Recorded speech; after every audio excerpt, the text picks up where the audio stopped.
आठवण करून देतो त्या गोष्टींची.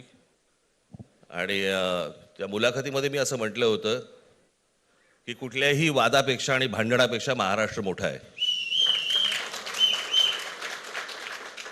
आणि मला असं वाटतं तिथून त्या आज आम्ही एकत्र येण्याची सुरुवात त्या वाक्यापासून झाली.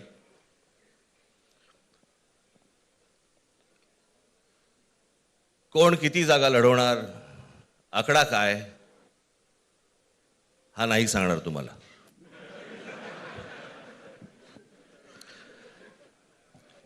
महाराष्ट्रामध्ये सध्या लहान मुलं पळवण्याची खूप टोळ्या फिरतायत.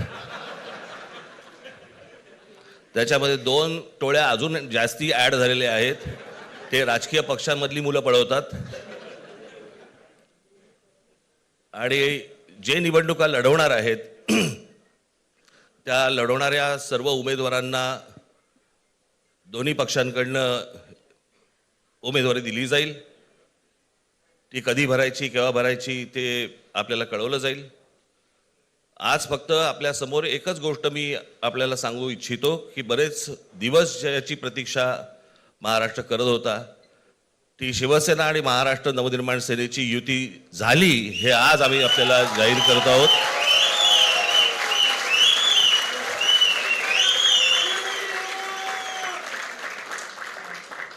धन्यवाद.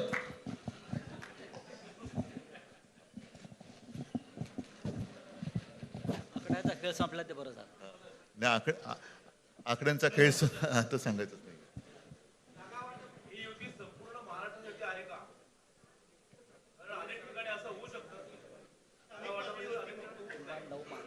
अजून बाकीच्या महापालिकांमध्ये सुद्धा